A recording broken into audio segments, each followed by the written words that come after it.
প্রত্যেক দিন সকালবেলা প্রত্যেকটা বান্দার ঘরের দোয়ারের সামনে রহমানের পক্ষ থেকে রহমতের ফেরেশতা রহমত নিয়ে আসে।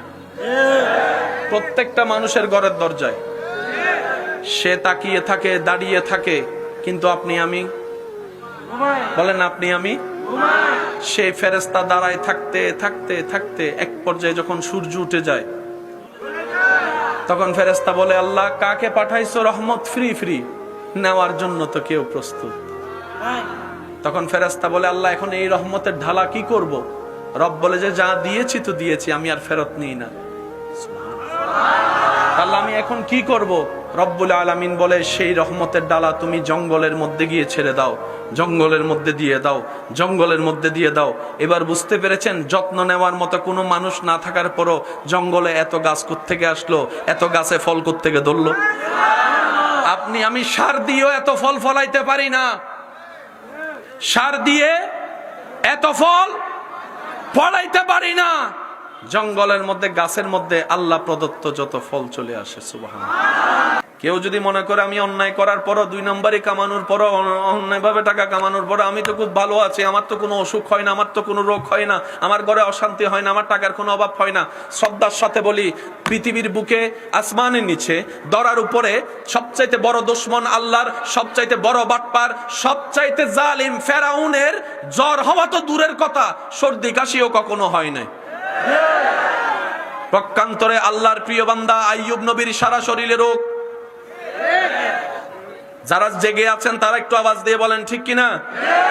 আল্লাহর প্রিয় বন্ধু, আল্লাহর মনোনীত, আল্লাহর কাছের, আল্লাহর পছন্দের নবী, জগতের উজ্জ্বল নক্ষত্র আইয়ুব নবীর সারা শরীরে রোগ, সারা শরীরে পোকা পড়েছে। আল্লাহর প্রিয় বন্ধু ইব্রাহিম নবী আগুনের মধ্যে পড়ে গিয়েছে। আল্লাহর পছন্দের নবী ইউনুস নবী মাছের পেটে পড়ে গিয়েছে।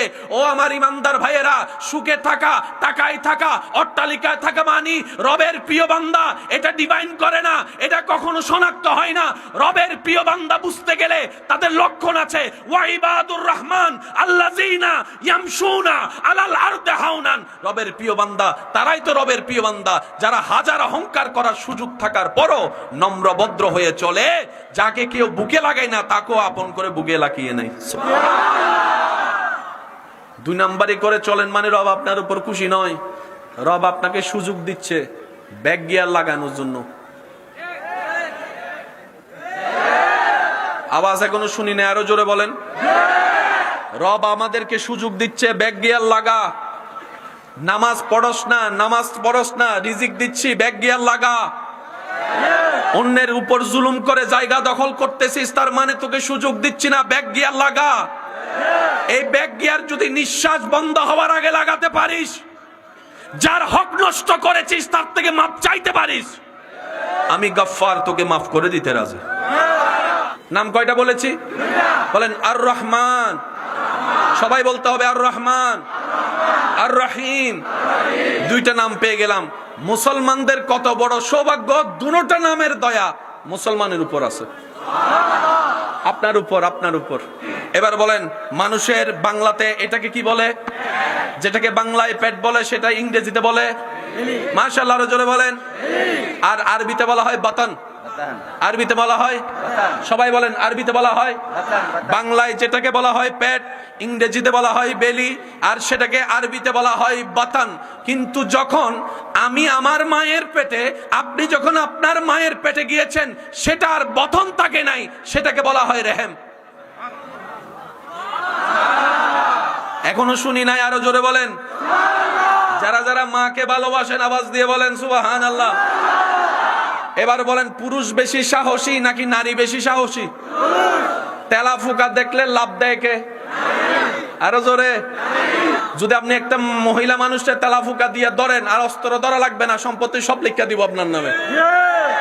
তেলা ফুকা দেখলে ভয় পাই কে, পুরুষ না নারী? আরো জোরে বলেন, পুরুষ না নারী? টিকটিকি দেখলে ওই রুমে আর যায় না, পুরুষ না নারী? যেই নারী তেলা পাকা দেখলে এক লাফে ওই রুমে চলে যায়, যেই নারী টিকটিকি দেখলে ওই ঘরে আর ঢুকে না, যেই নারী একটা সুই দেখলে বলে যে করুণায় মারা যেতে রাজি, সুই দিতে রাজি না, সেই মেয়ে যখন মা হয়, যারা সন্তানের বাপ হয়েছেন, সিজারে যাদের সন্তান হয়েছে আপনারা বুঝবেন, পেট কেটে ফেলে, পেট পেট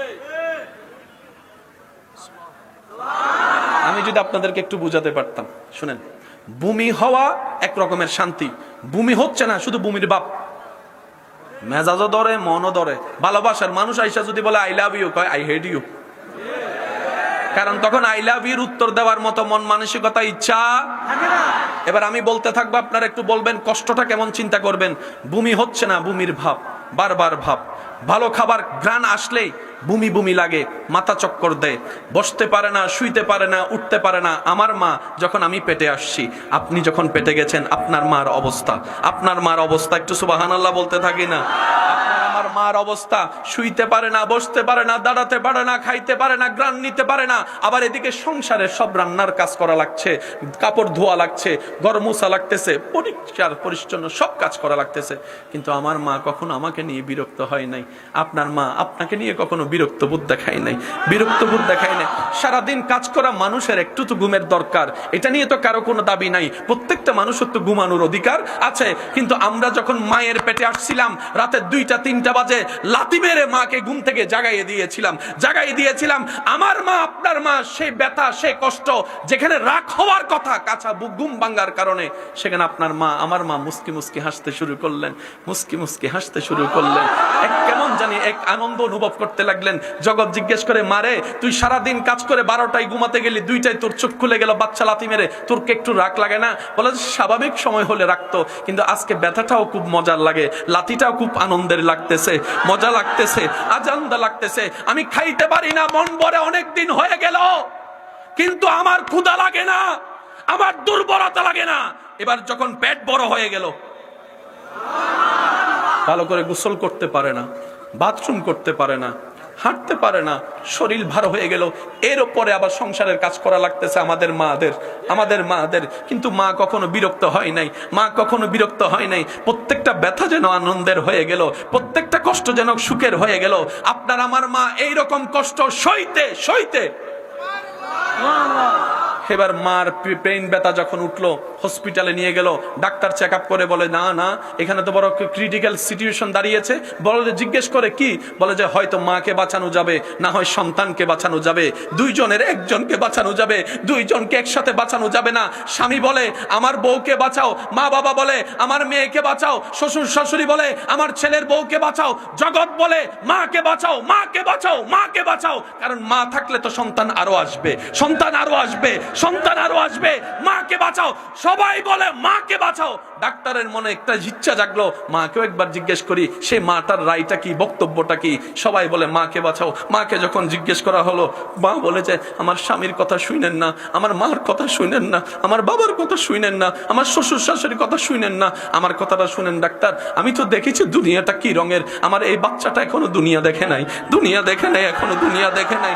আমি তো দেখেছি ফলের স্বাদ কেমন, আমের স্বাদ কেমন, আমার বাচ্চা এখনো সেই স্বাদটা পায় নাই। ডাক্তার গো, ও আমার ডাক্তার ভাইয়া, তুমি আমার বড় ভাইয়ের মতো, অনুরোধ করে বলি, দুইজন থেকে যদি একজন বাঁচানো যায়, আমাকে বাঁচাইও না, আমার সন্তানকে বাঁচাও, আমার সন্তানকে বাঁচাও, আমার সন্তানকে বাঁচাও।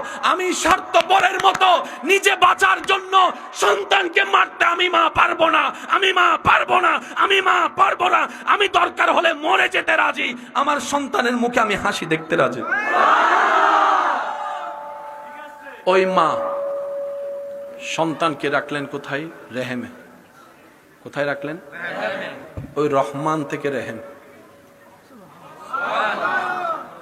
আমি হয়তো বুঝাইতে ব্যর্থ হচ্ছি আপনাদের, যদি একটু বুঝে থাকেন আল্লাহর বাস্তে দিলবেন, কারণ যে কোনো মুহূর্তে নিঃশ্বাস বন্ধ হয়ে যেতে পারে। আগে একটা সময় ছিল মানুষ মরার জন্য একটা বয়স হতো, দাড়ি সাদা হতো, দাঁত পড়ে যেত। এখন আর এই সিচুয়েশন দেখা যায় না। আগে একটা ঘরে মানুষ মারা গেলে সবাই এসে পানি দিত, এখন পানি দেওয়ার সুযোগটাও কখন জানি আপনার ডাক্তার চলে আসে। কত যুবক আপনি দেখেছেন মোটর সাইকেল নিয়ে বের হয়েছে, সাদা কাপড় পরে ঘরে ঢুকতে হলো, আপনার চোখেই তো দেখা।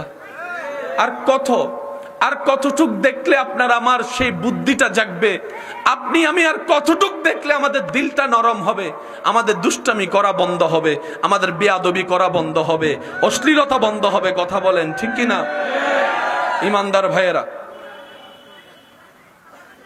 তাহলে আর 10 মিনিট করে ছেড়ে দিই। আপনাদের বিরক্ত লাগছে আমি বুঝতেছি। পেট বলেন বাংলায় কি, ইংরেজিতে, আরবিতে বলা হয় বতন, আরবিতে বলা হয়। যখন সন্তান কনসিভ হয় তখন হয়ে যায় রেহেম। সুবহানাল্লাহ জোরে বলেন। মা কেন কষ্ট সইতে পারে এখন বুঝতে পারছেন? যখন সন্তান কনসিভ হয় আল্লাহর রহমতের একটা স্পেশাল নিয়ামত প্রত্যেকটা মাকে দিয়ে দেয়। এবার যে মা তেলাফুকা দেখলে লাফ দিয়ে চলে যায়, আজকে সে মা সিজারের জন্য রাজি হয়ে যাচ্ছে। বেয়াদবি মাফ করবেন, সিজার করার আগে একটা ইনস্তিতিয়া দেওয়া হয়। এটা যে কোনো ডাক্তার দিতে পারে, এটার জন্য আলাদা একটা ডাক্তারকে ইনভাইট করা হয়। এই ইনস্তিতিয়ার যে পাওয়ারটা আছে, যে পরিমাপটা আছে, এটা যদি হালকা 19-20 হয়, কথা বলেন, ওই মার জীবন সারা জীবনের জন্য এটা দিতে হয়। এখানে বলেন না কোথায়, পিছনে এই জায়গায় দিতে হয়। হালকা 19-20 হলে ওই মেয়ের জীবন। এত বড় রিস্ক মা নিচ্ছে হাসি মুখে। কোন সে দয়া, কোন সে মায়া। রব বলে যে সেটাই তো তোদেরকে বুঝাতে চাচ্ছি। দেখ না একবার আমাকে, দেখ না একবার আমাকে, আমার দিকে একবার তাকা। সবাইকে তো দেখলি, সবার ভালোবাসা বুঝলি, আমারটা একটু বুঝার চেষ্টা করবি না বান্দা? এবার বলেন, সন্তান দুনিয়াতে ডেলিভারি হয়েছে কি হয় নাই? একটা আওয়াজ দিয়ে বলবেন, আমরা দুনিয়াতে আসছি কি আসি নাই? তখন আপনার আমার খাওয়ার জন্য ক্ষুধা লাগছে কি লাগে নাই? কিন্তু চাবানোর জন্য দাঁত, বলে না চাবানোর জন্য দাঁত, কোন একটা কিছু যে খাবো সে খাবার। ডাক্তার বাবাকে বলে, সন্তানের জন্য যদি খাবার আনতে হয় এমন খাবার আনবা যে খাবারে বিন্দু পরিমাণ ফরমালিন, এমন খাবার আনবা যেটাতে আমিষ আছে, যেটাতে শাল আছে, যেটাতে শক্তি আছে, প্রোটিন আছে, সর্ব কোয়ালিটি থাকতে হবে। আমাদের বাবা সারা পৃথিবী ঘুরে আসলো, সন্তানের জন্য উপযুক্ত খাবার পায়? বলেন না পায়?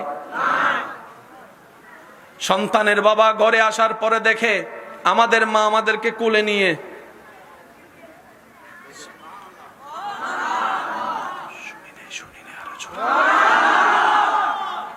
বাবা জিজ্ঞেস করে, বউ গো কি করো? সন্তানকে খাওয়ায়। সন্তানকে খাওয়া মানে খাওয়ার কোত্থেকে? যিনি পাঠিয়েছেন, যিনি বানিয়েছেন, যিনি পাঠিয়েছেন, যিনি সাজিয়েছেন, তিনিই যত্ন নিচ্ছেন, তিনিই খাবার দিচ্ছেন, তিনিই খাবার দিচ্ছেন, তিনিই খাবার দিচ্ছেন। ডেলিভারির 3 মাস আগেও এই স্তনে কোনো দুধ ছিল না, সন্তান আসার সাথে সাথেই। আমি সবার মুখে শুনতে চাই, আরো জোরে বলেন সুবহানাল্লাহ। রব্বুল আলামিন বলে, আনার রহমান, আনার রহিম, আনাল মালিক, আনাল খালিক, আনাল গফফার, আনাল সত্তার, আনাল গানি, আনাল জুল জালালি ওয়াল ইকরাম। আমার মত একজন রব থাকতে তোদের এত টেনশন কিদের? তোদের এত ভাবনা কিসের? বর্ষাটা আমি রবের উপর রাখ, দিলটা নবীর প্রেম দিয়ে সাজাই নে, বন্ধ রাস্তা আমি আল্লাহ কুদরত দিয়ে খুলে দিব তোদের জন্য। সুবহানাল্লাহ। ঈমান আছে না নাই?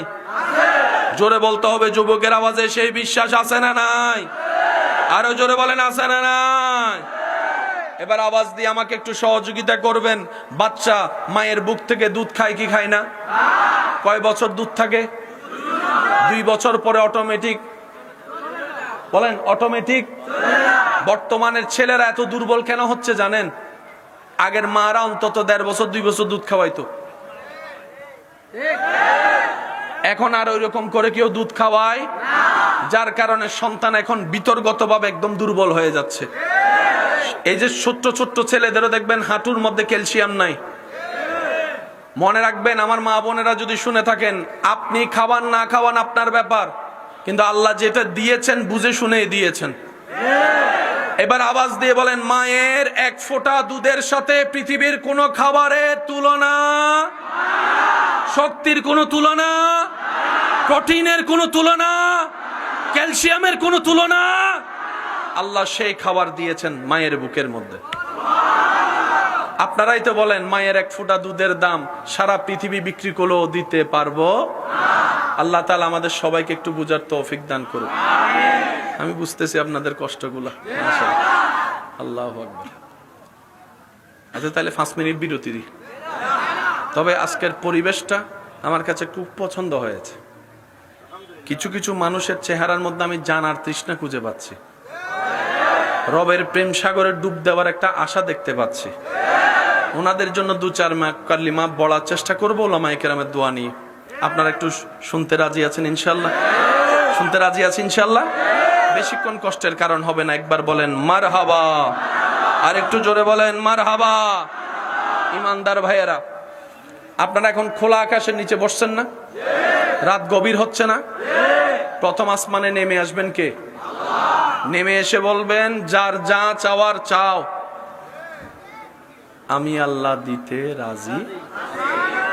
আল্লাহ যখন দিতে রাজি যে টাইমে, সেই টাইমে আপনি আমি বলেন একটু সবাই বলি, আপনার আমার নাক ডাকানিতে ফাঁসের মানুষ ঘুমাইতে পারে না। মনে রাখবেন, প্রত্যেক দিন সকালবেলা প্রত্যেকটা বান্দার ঘরের দোয়ারের সামনে রহমানের পক্ষ থেকে রহমতের ফেরেশতা রহমত নিয়ে আসে। প্রত্যেকটা মানুষের ঘরের দরজায় সে তাকিয়ে থাকে, দাঁড়িয়ে থাকে, কিন্তু আপনি আমি বলেন আপনি আমি, সেই ফেরেশতা দাঁড়ায় থাকতে থাকতে থাকতে এক পর্যায়ে যখন সূর্য উঠে যায়, তখন ফেরেশতা বলে আল্লাহ কাকে পাঠাইছো রহমত ফ্রি ফ্রি নেওয়ার জন্য? তো কেউ প্রস্তুত। তখন ফেরেশতা বলে আল্লাহ এখন এই রহমতের ঢালা কি করব? রব বলে যে যা দিয়েছি তো দিয়েছি, আমি আর ফেরত নিই না। আল্লাহ আমি এখন কি করব? রব্বুল আলামিন বলে সেই রহমতের ডালা তুমি জঙ্গলের মধ্যে গিয়ে ছেড়ে দাও, জঙ্গলের মধ্যে দিয়ে দাও, জঙ্গলের মধ্যে দিয়ে দাও। এবার বুঝতে পেরেছেন, যত্ন নেওয়ার মতো কোনো মানুষ না থাকার পরও জঙ্গলে এত গাছ কোত্থেকে আসলো, এত গাছে ফল কোত্থেকে ধরলো? আপনি আমি সার দিয়েও এত ফল ফলাইতে পারি না, সার দিয়ে এত ফল ফলাইতে পারি না। জঙ্গলের মধ্যে গাছের মধ্যে আল্লাহ প্রদত্ত যত ফল চলে আসে। সুবহানাল্লাহ। আল্লাহ তাআলা আমাদের সবাইকে একটু বুঝার তৌফিক দান করুন। এই রহমত পাওয়ার জন্য নামাজের দরকার। নামাজ কি করে? বান্দার সাথে আল্লাহর রহমতের কানেকশন লাগাই দেয়। আপনাদের এলাকায় কি আজান হয়? এই আজানের মধ্যে যদি একটু খেয়াল করে দেখেন, কষ্ট যদি না হয় বলি,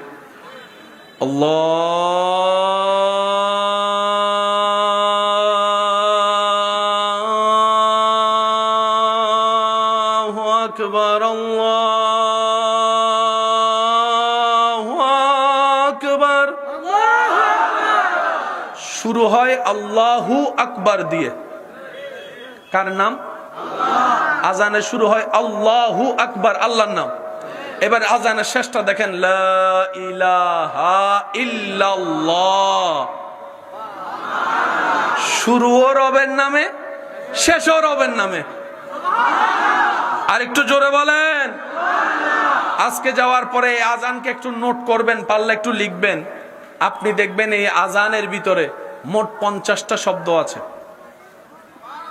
বলেন বলেন। আল্লাহু আকবার, আল্লাহু আকবার, এভাবে গণলে 50টা শব্দ পাবেন। আল্লাহ 50টা শব্দ দিয়ে তুমি আজান তৈরি করলা কেন? রব বলে যে এটাই তো সেই নামাজের আজান, পড়বা তুমি 5, আমলে লিখা হবে 50। এবার আপনারা বলেন নামাজ ডেইলি কয় ওয়াক্ত?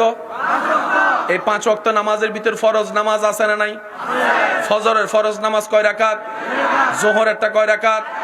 4 2 বলেন 4 2। আসরের কয় রাকাত? 6 4। মাগরিবের কয় রাকাত? 10 3 13। আর এশারের কয় রাকাত? 13 4 13 4। আজানের মধ্যে আল্লাহ 29 কিংবা 30টা আরবি হরফের ভিতর মাত্র 17 হরফ দিয়ে আজান সাজাই দিয়েছেন। এই আজানের মধ্যে অনেক নিয়ামত আছে। কোথাও বাচ্চা ডুবে গেছে, কেউ খুঁজেই পাচ্ছে না, পুকুরে, চতুর্দিক থেকে আজান দেওয়া শুরু করেন, আমি শুনি নাই, আমি শুনি নাই, আমি শুনি না। কোন একটা নতুন ঘর উদ্বোধন করছেন, জোরে বলেন। কোথাও আগুন লেগেছে। এই আজান শুধু নামাজের কাজ করে না, আর একটু জোরে বলেন না। ব্যর্থতা আমাদের, আমরা গাদা, আমরা অনুপযুক্ত, আমরা নিয়ামত দিতেই জানি না, রব নিয়ামত দিতে প্রস্তুত। বলেন ঠিক কিনা? সরদম প্রস্তুত তিনি। যে কোনো বিপদ, ভূমিকম্প হয়, বলেন না ভূমিকম্প হয়, ভূমিকম্প যখন হয় তখন চতুর্দিক থেকে কি শোনা যায়? এই আজানটাকে শুধু মামুলি মনে করলে হবে না। যারা আজান দেয় দুনিয়াতে, হাসরের ময়দানে আল্লাহ তাদের কণ্ঠনালী দিয়ে নূর বের করবেন। নূর, নূর, নূর।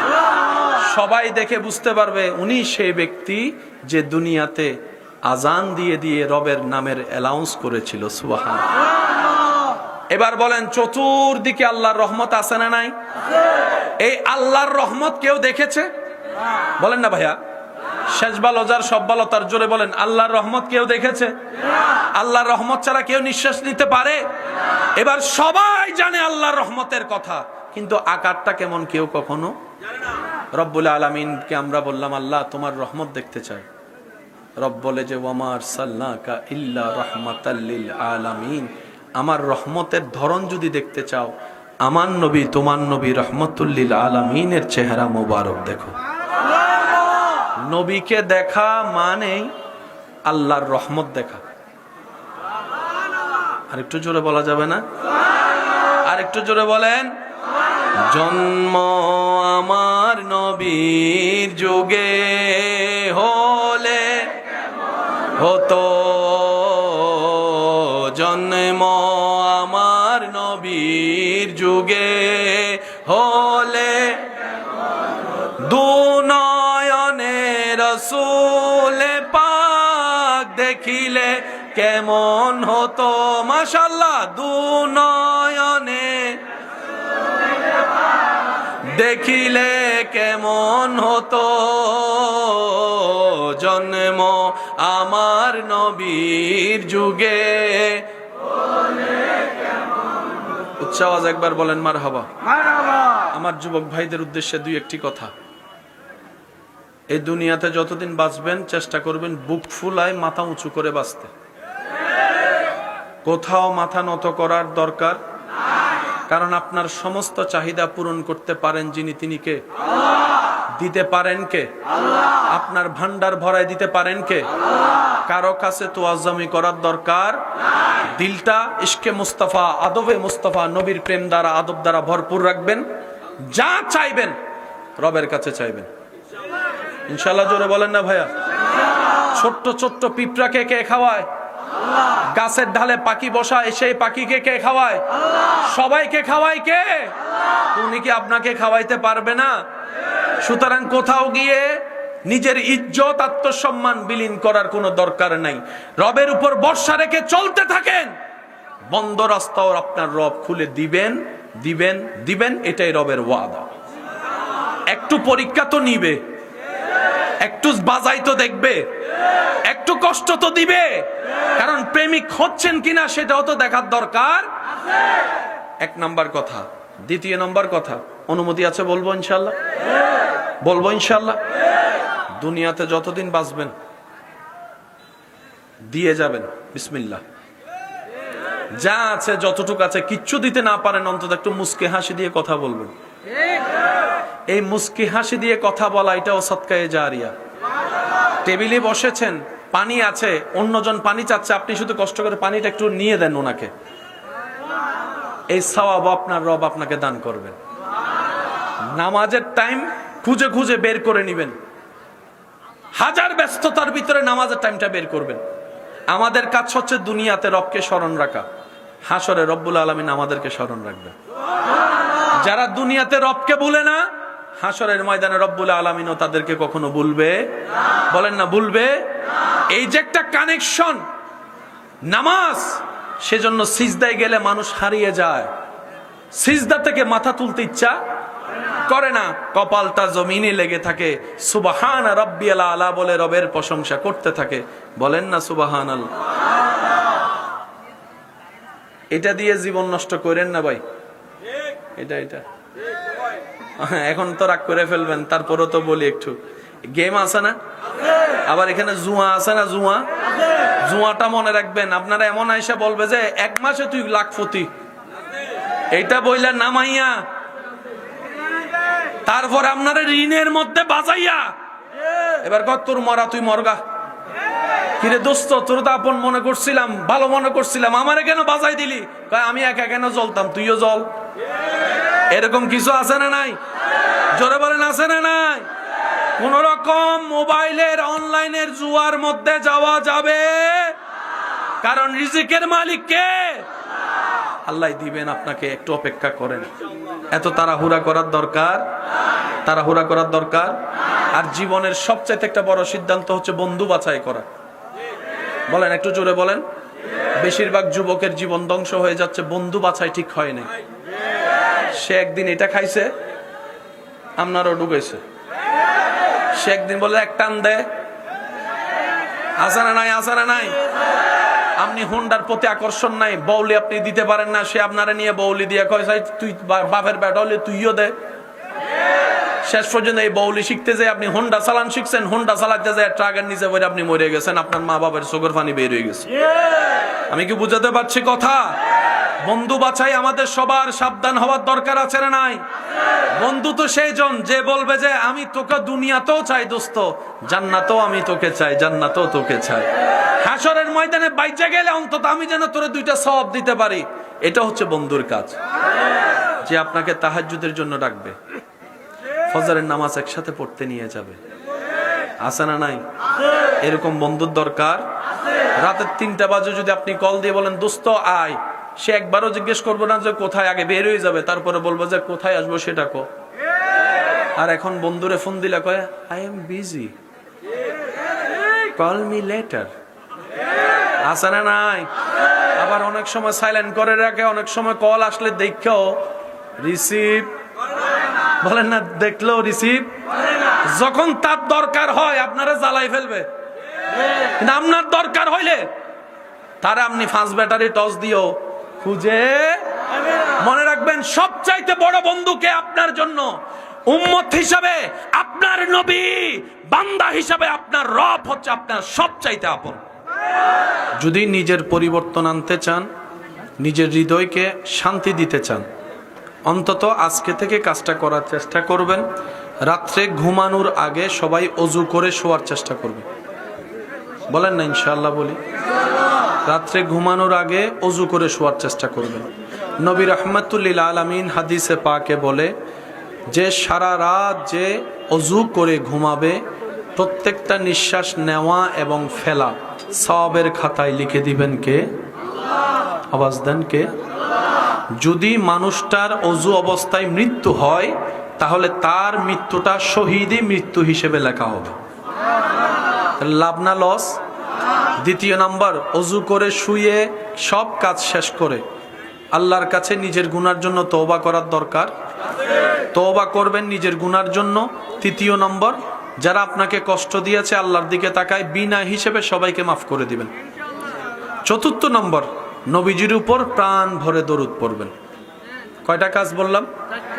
অজু, নিজের জন্য ক্ষমা, অন্যকে ক্ষমা করে দেওয়া এবং নবীর উপর দরুদ পড়া। বিশ্বাস করেন, 1 সেকেন্ডের যদি তওবা কবুল হয়, সারা জীবনের গুনাহ মাফ। একটা দরুদ যদি আপনার কবুল হয়, জান্নাতে পুলসিরাত পার। সহজ আছে না নাই? বলেন না, আছে না নাই? এখন এখান থেকে আপনারা সবাই বাড়িতে যাবেন, বন্ধু বান্ধব দুষ্টামি করে যেতেও পারেন, আবার আপনি যদি একটু বুদ্ধিমান হন সব কামাই কামাই যেতে পারেন। সুবহানাল্লাহ সুবহানাল্লাহ জিকির করে করে যান, কদমে কদম চলবে, সওয়াবে সওয়াব চলবে। অত্র এলাকায় মসজিদ আছে না নাই? মসজিদে জুমার নামাজ হয় কি হয় না? চেষ্টা করবেন যে 12:30টার ভিতর মসজিদে ঢুকে যেতে, কারণ জুমার দিনে যিনি খেতাবত করেন তিনি আপনাদের এলাকার ইমাম নয়, খতিব নয়, ইনি আপনাদের শিক্ষক। সুবহানাল্লাহ বলে না? ক্লাস যদি আমরা করতে জানি, শুক্রবারের ক্লাস 2টা করে 1টা করে মাসালা শিখলেও তো অন্তত 1 মাসে 4-5টা মাসালা শিখা হয়ে যায়। কথা বলেন ঠিক কিনা? এই জুমার দিন আমাদের শুধু নামাজ নয়, এটা মুসলমানদের ক্লাস। আমরা যেন এটাকে মেনে চলতে পারি ইনশাআল্লাহ। একটু জোরে বলেন। শেষ কথা, যত অবৈধ জিনিসের সাথে আপনার আমার সম্পর্ক, এগুলো আস্তে আস্তে 3 তালাক। কয় তালাক? কারণ যত অবৈধের সাথে সম্পর্ক থাকবে রহমত থেকে তত দূরে থাকবো। অবৈধের তালাক দিতে পারবেন, রহমত আসতে থাকবে, রহমত আসতে থাকবে। সুবহানাল্লাহ। আল্লাহ তাআলা উলামায়ে কেরাম যারা উপস্থিত হয়েছেন, আল্লাহ হুজুরদের হাজিরিকে কবুল করুক। আল্লাহ পাক হুজুরদের এলমে, হায়াতে, রিজিকে, ইজ্জতে, মদিনাওয়ালা সদকায় অনেক গুণ বরকত দান করুক। আর যারা এই এলাকার মুরব্বী, অভিভাবক আছেন, সবাইকে তো আমি চিনিও না, নামও জানি না, মুসাফির হিসেবে আমি আল্লাহর কাছে ফরিয়াদ করি, আল্লাহ যেন সবাইকে ইজ্জতে রাখে, সবাইকে যেন ভালো রাখে। মনে রাখবেন, ইজ্জতের চাইতে দামি সম্পদ আর কিছু হতে পারে। আল্লাহ যেন আমাদেরকে ঈমান এবং ইজ্জত নিয়ে মাথা উঁচু করে বাঁচার তৌফিক দান করে বলি আমিন।